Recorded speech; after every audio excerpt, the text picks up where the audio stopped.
यदि आप 4 भाई हैं, 3 भाई या 2 भाई, यदि आप एक साथ रहते हैं, यदि आपका चूल्हा एक है, एक चूल्हे पर 4 भाइयों की रोटी बनती, या एक चूल्हे पर 3 भाइयों की रोटी बनती, या एक चूल्हे पर 2 भाइयों का भोजन बनता है, तब तो फिर बड़ा ही कर ले चलेगा।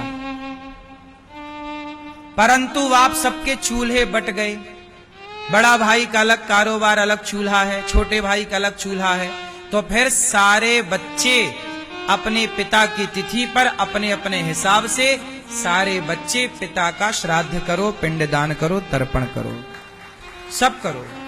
क्योंकि बाप तो मेरा भी है ना, बाप तो आपका भी है ना। तुम एक बाप के 4 बेटे हैं, तो जब संपत्ति बाप की चारों पे बटी, तो तुम बाप के नाम की 4 कन्या नहीं खवा सकते, बाप के नाम के 2 ब्राह्मण नहीं खवा सकते? क्यों भैया? चूल्हा एक है, तब बड़ा बेटा करे।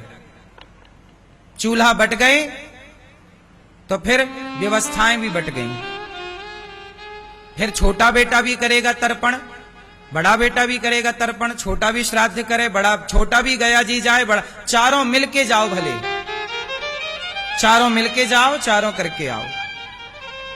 फिर बड़ा बेटा भागवत करवाए या छोटा बेटा करवाए, सारे लोग सम्मिलित हो जाओ।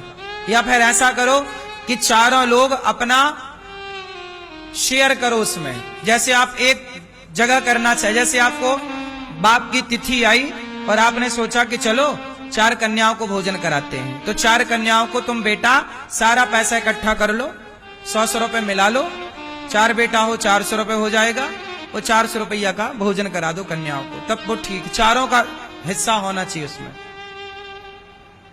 फिर तुम एक जगह करो, लेकिन वे चारों मिल के करो, चारों का हिस्सा होना चाहिए।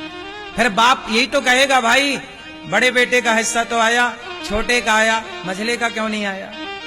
भले 10 रुपए उसमें मिलाओ, अपने हिस्सा तो हिस्सा है ना साहब, क्यों भैया? इसलिए आजकल लोग बड़ा बचते हैं, अरे बड़ा बेटा करेगा, हम तो छोटे हैं, छोटे कह के बच गए। छोटे कह के बचो मत, भागो मत अपनी जिम्मेदारियों से। अपने बाप के नाम का भागवत जी की पोथी कराओ, पिता के नाम का गौदान करो, पिता के नाम से अच्छे कार्य करो। हर जो बच्चे अपने माँ बाप के लिए समर्पित हैं, पितरों के लिए समर्पित हैं, आपने देखा होगा हमारे देश में जो बनिया है, बनिए लोग अपनी दुकान में, अपने घर में अपने माँ बाप की तस्वीर रखते हैं और उनकी आरती उतारते हैं, पूजा करते हैं, और माँ बाप की तिथि पर करते हैं बनिए लोग। इसलिए वो संपन्न है। संपन्नता का मूल मंत्र ये भी है कि जो अपने पितरों के लिए जितना शुभ कार्य करेगा, उसके पितर उसे उतना आशीर्वाद देके धन धान्य से परिपूर्ण करते रहेंगे। बाकी समाज क्या है, अपने कर्तव्यों से भटक गई। बाकी समाज क्या है, अपने कर्तव्यों से भटक गई। आज के बच्चे साइंस की 4 बुक पढ़ लेते हैं, बोलते अब हम क्या करें, बाप के नाम का कुछ नहीं करना। उन्हें तो श्राद्ध करना पाखंड लगता है। क्लबों में जाके पराई औरत के कंधे पे हाथ रख के नाचना, शराब पीना उन्हें अच्छा लगता है, पर बाप के नाम का गंगा जी में श्राद्ध करना, तर्पण करना गया जी में पाखंड लगता है। क्या करें? इसलिए कर्तव्यों से पिंड ना छुड़ाओ, कर्तव्य पूरे करो। सुख चाहते हो तो। आज का समाज क्यों भटक गया, क्यों दुखी है आज, सब कुछ होने पर भी? क्योंकि अपने कर्तव्यों का कोई पालन करने को तैयार नहीं है। जिसका जो कर्तव्य है, जो कार्य है, वो कर ही नहीं रहा है ना, तो फिर दुख तो मिलेगा।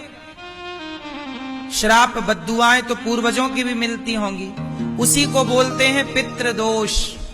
जब आप अपने माँ बाप के पूर्वजों के लिए कुछ नहीं करते, तो वो आपको श्राप देने लग जाते हैं, जिसे कहते हैं पितृदोष। चलता चलता काम रुक जाना, बिगड़ जाना, संतान ना होना, वंश रुक जाना, ये सब पितृदोष के लक्षण हैं।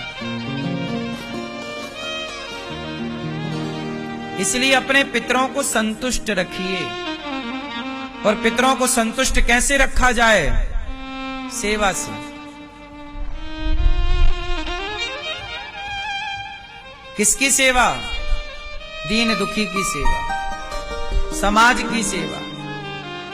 जब भी आप कोई शुभ कार्य करते हैं, अन्नदान करते हैं, अब सोचिए गौरी गोपाल आश्रम में जब आप वृद्ध मां को भोजन कराते हैं तो क्या आपके पितर खुश नहीं होते होंगे कि वाह आपने किसी बेसहारा को रोटी का सहारा दे दिया। हजारों साधु यहाँ भोजन करते हैं तो क्या आपके पितर प्रसन्न नहीं होते होंगे कि आपने भजन करने वाले साधुओं को भोजन कराया? उनके भजन का पुण्य आपके पितरों को भी मिलेगा और आपको भी मिलेगा। इसलिए अन्नदान जब आप करते हैं तो आप बहुत पुण्य इकट्ठा कर लेते हैं।